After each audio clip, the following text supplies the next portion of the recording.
To YAF missile successfully hit हुए हैं जो यमन ने मारे हैं टारगेट्स पर, और वो एक बेन गोरियन पे मिली हैं। ये उसी अल असद का कारनामा है जो वहाँ पर मुसलमानों को बर्बाद कर रहा था। के अंदर मैंने आपसे कहा कि रातें जो है ना शेल्टर होम के अंदर गुजारी जा रही हैं। उनकी लॉन्ग रेंज मिसाइल की वजह से वहाँ पे अफरा तफरी के हालात बन जाते हैं। ये खबर तो मेरा नाम राशिद ज़हीर है और आप देख रहे हैं मेरा न्यूज़ चैनल जिसका नाम है न्यूज़ 9 TV। शुरुआत में ही आपसे गुजारिश ये कर देता हूँ कि एक नया चैनल हमने बनाया है जिसमें देश की खबरें डल रही हैं, इंडिया टॉक न्यूज़ करके। उसका लिंक हमारे कमेंट्स बॉक्स में है, उसको ज़रूर सब्सक्राइब कर लीजिएगा। और बाकी दूसरे चैनल आपको मालूम ही है, इसराइल पर 2 मिसाइल यमन की तरफ से दोबारा से शूट कर दिए गए हैं और उनका जो बेन गोरियन एयरपोर्ट है वहाँ पर भगदड़ जैसे हालात हैं। दूसरी खबर यह है दोस्तों कि गाज़ा के अंदर मौसम की मार ज़बरदस्त है और वहाँ पर इसराइल अपने पूरी बर्बरियत के साथ काम कर रहा है। तीसरी खबर यह है कि यमन के पास या यमन के अंदर ही इनकर्जन करना चाहता है अब नेतन्याहू। हालांकि वो कहीं गायब है, उसकी जगह दूसरा कार्यवाहक प्रधानमंत्री बना दिया गया है। लेकिन इसराइल के अंदर ये हो या पहले वो नेफ्ताली बेनेट था या एक और, इन लोगों की पॉलिसीज़ वही होती हैं ग्रेटर इसराइल के मद्देनज़र। तो उन लोगों का कहना यह है, येदियोत एहरोनोत अखबार है इसराइल का, वो थोड़ा सा इसके ख़िलाफ़ ही चलता है नेतन्याहू के। उसने छापा यह है दोस्तों कि वहाँ की बंदरगाह पर भी कब्ज़ा करेगा और वहाँ का नेवल से हमला वो करेगा।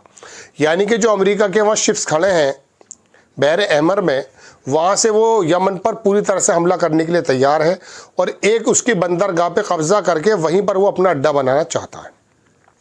यमन की तरफ से नए नए इंकशाफात ये आ रहे हैं कि उसके अंदर जितनी ताकत का अंदाज़ा दुनिया कर रही थी उससे ज़्यादा ताकत उसको मिल रही है।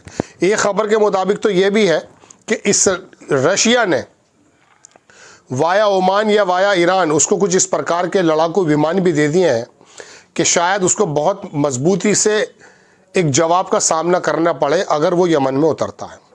चौथी खबर यह है दोस्तों, मैंने आपको 3 रोज़ पहले बताया था कि वहाँ एक बंदा है जो PKK, ये जानते हैं कुर्दिश पार्टी है सीरिया के अंदर, और इसी से मिलती जुलती एक पार्टी IDM करके है, IDF करके है, मुझे एग्जैक्टली नहीं नाम जहन में नहीं इस वक्त। वो टर्की के अंदर है कुर्द लोगों की, उनके बाकायदा वहाँ MPs वगैरह भी हैं और उनकी जो लोकसभा है वहाँ पर उनका प्रतिनिधित्व भी है। आपको बताया था मैंने कि अर्दोगान ने एक ऐसे व्यक्ति को पकड़ रखा जो कि कुर्दिस्तान का सर्वे सर्वा था, उसकी तस्वीर भी मैंने आपको दिखाई थी, दोबारा दिखा देता हूँ। उससे बात करने के लिए एक डेलीगेशन भेजा था जो वहाँ के एक जज़ायर की एक जेल के अंदर बंद है। उसने बात की और उसने आकर के संदेश दिया उस डेलीगेशन ने कि PKK को ख़त्म कर दिया जाए और लड़ाई को ख़त्म कर दिया जाए और अपनी मांगों को सरकार के साथ बहुत तरीके से रखा जाए। उर्दूगान के लिए अच्छी खबर है। लेकिन मैं पाकिस्तान का एक न्यूज़ चैनल देख रहा था दोस्तों, ये उर्दू की जो लाइन आपको दिखाई दे रही उसमें ब्रेकिंग चल रही थी कि सीरिया के अंदर 120 लोग हलाक हो गए। अब वो जुलानी के आदमी थे, कुर्दिश थे, क्या थे एग्जैक्टली नहीं मालूम, लेकिन फिर भी वहाँ पर कत्ल गारत चल रहा है। सीरिया से भी कुछ खबरें हैं और बाकी जगहों से भी कुछ खबरें हैं इंपॉर्टेंट, वो मैं आपको दिखा देता हूँ। कुछ खबरें तो मैं आपको दिखाता हूँ दोस्तों जो रात मैंने ली हैं वो, और कुछ खबरें अभी ताज़ा हैं वो मैं आपको बता देता हूँ। सारी खबरें मैं आपको एक साथ ही बता देता हूँ। कुछ आगे पीछे खबरें हो जाए तो माफ़ कीजिएगा, उसे आप थोड़ा सा बर्दाश्त कर लीजिएगा। देखिए खबर ये है दोस्तों कि फ़लस्तीन को जो है फ़लस्तीनियन को फोर्स किया जा रहा है उनके टेंट में रहने के लिए जहाँ पर बाढ़ जैसे हालात हैं, बारिश जैसे हालात हैं, और वहाँ पर मौतों का सिलसिला बढ़ता जा रहा है। दूसरी खबर देख लीजिए, Netanyahu to be placed in underground hospital after surgery amid fear of the rockets attack. कल मैंने खबर बताई थी कि इसको डर है कि कहीं ऑपरेशन के दौरान उसी अस्पताल पर मिसाइल ना मार दिया जाए, तो इसका मालूम नहीं है कि ये बंकर में छुप करके अपना वो करा रहा है या क्या करा रहा है। आप देखेंगे इसराइल चैनल 13 ने बताया कि इसराइल ने इन्फॉर्म किया US को कि it would not establish buffer zone in southern Lebanon but would not withdraw with in 16 days. आपको याद होगा लेबनान के साथ जो उसका एक मुआहदा था वो ये था कि 60 दिन का सीज फायर है। उसने अमेरिका से कहा कि एक तो वो वहाँ पर बफर जोन बनाने नहीं जा रहा है और दूसरी बात वो 60 दिन के अंदर जो विड्रॉ करने की बात थी उसको वो पूरा नहीं करेगा। यमन के मिसाइल के अटैक हुए, देख सकते हैं अखबार की खबर है, launch from same area targeted bye US strike. America ने जहां यमन पर हमला किया था जिन जगहों पर, वहीं से ही मिसाइल मारे गए हैं। दूसरी खबर देख लीजिए, ये मैप नजर आ जाएगा आपको, indicated following the sirens activated central in Israel. ये पूरी इसराइल के अंदर बच जाते हैं। इसराइल रिजीम की दूसरी खबर देख लीजिए, escalating to demolish house after facilities occupied West Bank. West Bank के अंदर वो घरों को तबाह बर्बाद कर रहा है और लोगों को वहां पर फलस्तीनियों को डिस्प्लेस कर रहा है।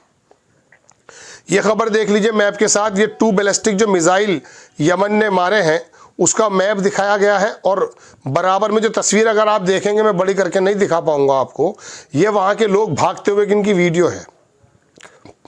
एक खबर देख लीजिए, सीरिया के जो अबू मोहम्मद अल जुलानी है, उन्होंने डोनाल्ड ट्रंप से कहा है कि उनके ऊपर जो सैंक्शन लगे हुए हैं इराक में, सीरिया में एक ज़माने से, उनको हटा लिया जाए।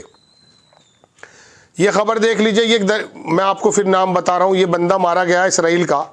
आईडीएफ ने गाज़ा के अंदर भी काफ़ी अच्छे हमले हमास के और कस्साम के लोग कर रहे हैं। आईडीएफ ने अनाउंस किया कि उनका जो ये यूरियल पेरेड्स, इसका नाम है, 23 साल का, इसको मार डाला है। यहूदा बटालियन का था ये।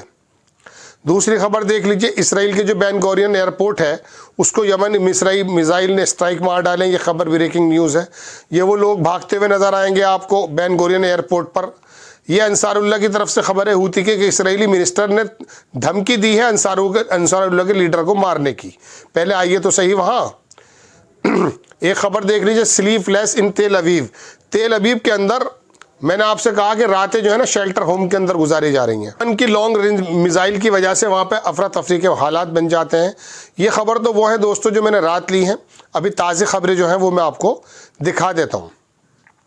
एक खबर देख लीजिए, according to YAF missile successfully hit हुए हैं जो यमन ने मारे हैं टारगेट्स पर, और वो एक बेन गोरियन पे बताया था मैंने।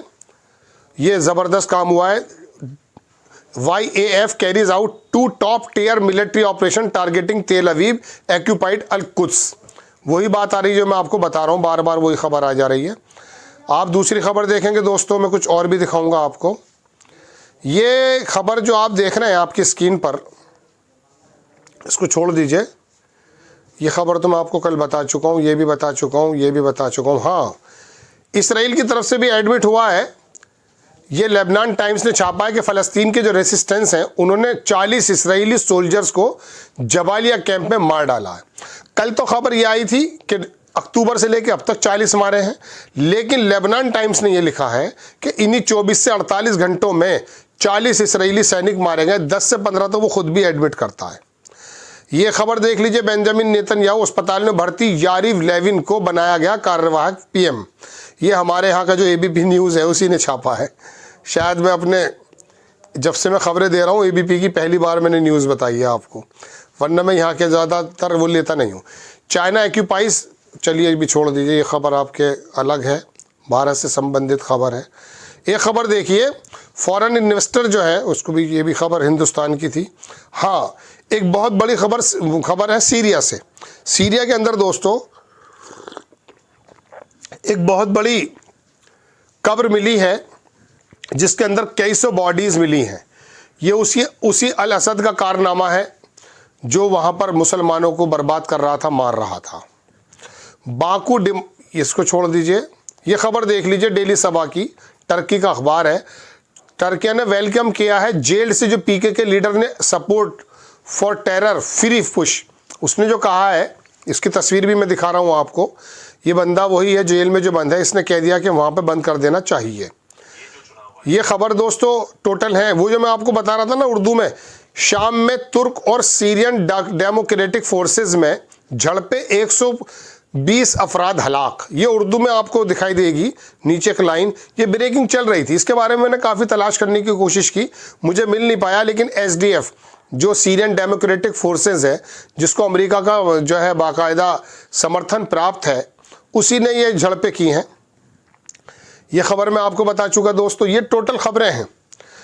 यमन की तरफ से ज़बरदस्त मिसाइल मारे गए हैं, और मैं आपको बताऊं कार्यवाहक प्रधानमंत्री बना दिया गया है। नेतन्याहू की बीमारी कुछ लंबी ही हो सकती है, वरना कार्यवाहक प्रधानमंत्री की जरूरत नहीं थी। 5-7 दिन के आराम के बाद वो आ सकता था। प्रोस्टेट को इतनी बड़ी बीमारी नहीं होती है, लेकिन वाकई अगर इसकी जहर शिराओं में फैल जाता तो बड़ी बीमारी कही जा सकती है।